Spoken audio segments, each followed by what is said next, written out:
আসসালামু আলাইকুম দর্শকবৃন্দ, সোলার চার্জ কন্ট্রোলার, সোলার পিসিইউ সম্পর্কে আমাদের কিছু এনার্জেক্সের পক্ষ থেকে আমি ইঞ্জিনিয়ার আসাদুজ্জামান সংক্ষিপ্ত কিছু বক্তব্য রাখি।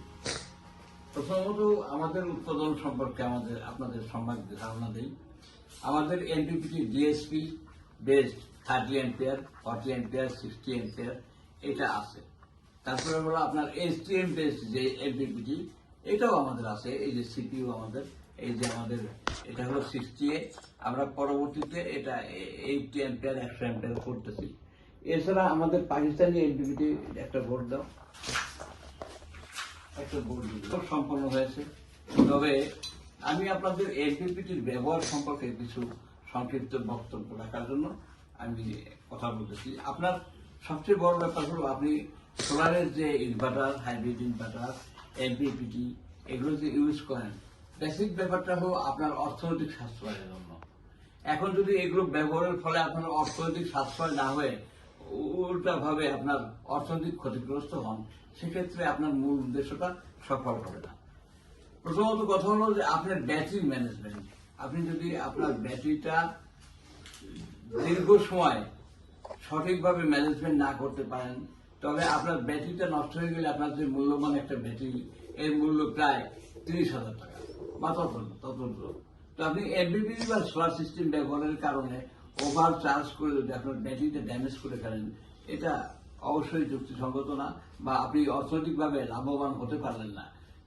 শুধুমাত্র আপনি উদ্দেশ্য প্রণোদিতভাবে সোলার সিস্টেম স্থাপন করলেন, কিন্তু আপনার যে বেসিক যে ইচ্ছাটা বা অর্থনৈতিক সাশ্রয়টা এটা পূর্ণ হলো না।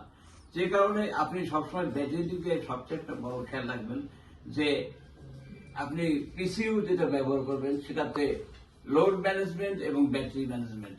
যেমন আপনি যদি আমাদের পানির ব্যাটারি ইউজ করেন, যেটাকে আর কি আপনার টিউবুলার অথবা অটোমেটিক ব্যাটারি ইউজ করলে, সেক্ষেত্রে একটা ব্যাটারি ইউজ করলে আপনাকে অবশ্যই 20 অ্যাম্পিয়ার চার্জিং হতে হবে। তো আপনি সোলার চার্জ কন্ট্রোলার একটা, যেমন আমাদের পাকিস্তানি এমপিপিটিতে সোলার চার্জ কন্ট্রোলার আপনি ইউজ করলে যদি 70 অ্যাম্পিয়ার ইউজ করেন, 70 অ্যাম্পিয়ার দেবে। কিন্তু 70 অ্যাম্পিয়ার চার্জ কন্ট্রোলার ব্যবহার করলে আপনার ব্যাটারিটা অবশ্যই ঠিক থাকবে না, ব্যাটারি দ্রুতই নষ্ট হয়ে যাবে। তারপরে আপনি ধরেন পিসিইউ ব্যবহার করলেন, পিসিইউ মানে সোলার হাইব্রিড ইনভার্টার যেটা বলে, মূলত এটা সোলার হাইব্রিড ইনভার্টার না। সোলার হাইব্রিড ইনভার্টারটা আমাদের চাইনিজ হাই ফ্রিকোয়েন্সি মাল এগুলির হয়ে থাকে। আমরা যেটা প্রস্তুত করি এশিয়া জোনে, সেটা অ্যাকচুয়ালি সোলার পিসিইউ, পাওয়ার কন্ডিশনিং ইউনিট। তো এটাও ব্যবহার করলে দেখা গেল আপনি একটা ব্যাটারি লাগাইছেন, আপনি চার্জ কন্ট্রোলার থেকে আপনি 60 অ্যাম্পিয়ার বা 80 অ্যাম্পিয়ার বা 100 অ্যাম্পিয়ার পাচ্ছেন। কিন্তু পাইলে যখন ব্যাটারিতে যখন লোড থাকবে না, তখন ব্যাটারিটা চার্জ করে তারপরে সোলার পিসিইউটা ব্যাকআপে যাবে। কিন্তু ওই অ্যাম্পিয়ারে যদি আপনার সোলার পিসিইউটা চার্জ করে ব্যাটারিটা, তো ব্যাটারিটা ড্যামেজ হবে। তো আমাদের সবগুলো সিস্টেমই সোলার এবং পিসিইউ।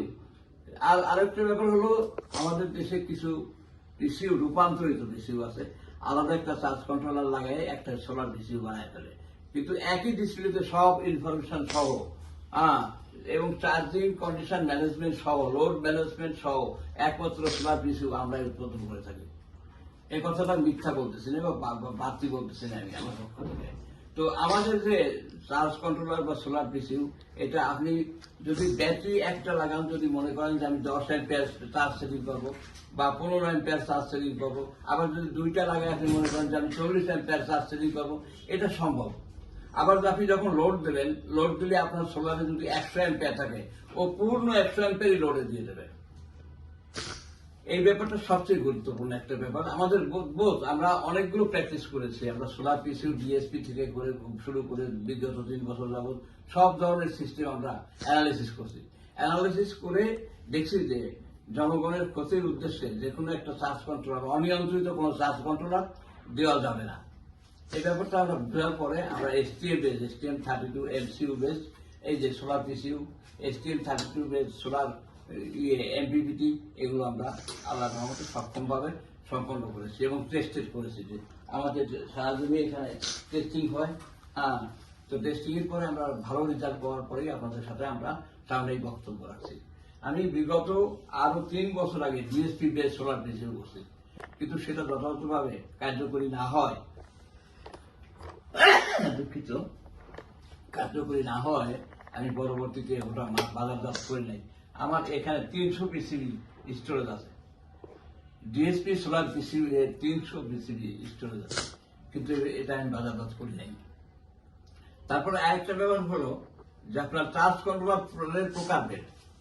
চার্জ কন্ট্রোলারের প্রকারভেদ আপনার হলো PWM charge controller, MPPT charge controller, এখন আবার বাজারে এমপিডিসি চার্জ কন্ট্রোলার। যে চার্জ কন্ট্রোলার বলেন, যেমন স্কোয়ার ওয়েভ আর মডিফাইড সাইড ওয়েভ, এটা একই জিনিস। মডিফাইড সাইড ওয়েভটা শুধুমাত্র ভোল্টেজটা নিয়ন্ত্রণ করে কিছু উন্নতভাবে একটু প্রকাশ করা হয়, কিন্তু আসলে ওটাও স্কোয়ার ওয়েভ। তো আপনি চার্জ কন্ট্রোলার দুই রকম, এমপিপিটি এবং পিডব্লিউএম। আমরা পিডব্লিউএম চার্জ কন্ট্রোলার উৎপাদন করি না, কারণ ওটার এফিসিয়েন্সি কম এবং আপনি যথেষ্ট অ্যাম্পিয়ার এবং আপনার প্যানেলগুলো ক্ষতিগ্রস্ত হবে।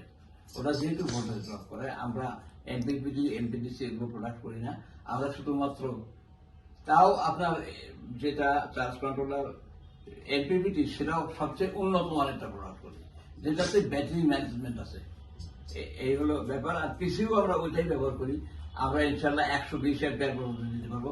আমাদের 12 ভোল্টের সিস্টেমের যে পিসিউ, সেটাতেও আপনি 60 অ্যাম্পিয়ার চার্জ কন্ট্রোলার লাগাইতে পারবেন। কারণ কি, আপনি যদি 100 অ্যাম্পিয়ারের একটা ব্যাটারি লাগান, সেক্ষেত্রে যদি আপনি 10 অ্যাম্পিয়ার চার্জ কন্ট্রোলার দিতে চান, চার্জিং সেটিং করতে চান, এটা আপনি করতে পারবেন। আমাদের সামনে কিপ্যাড আছে, যেটা থেকে আপনি নিজেই ব্যাটারি চার্জিং অপশনে যেয়ে ব্যাটারি চার্জিংটা আপনি সিলেক্ট করতে পারবেন। এছাড়াও আমাদের সেটিংস মেনু দেওয়া আছে, এগুলো দেখে আপনারা করতে পারবেন।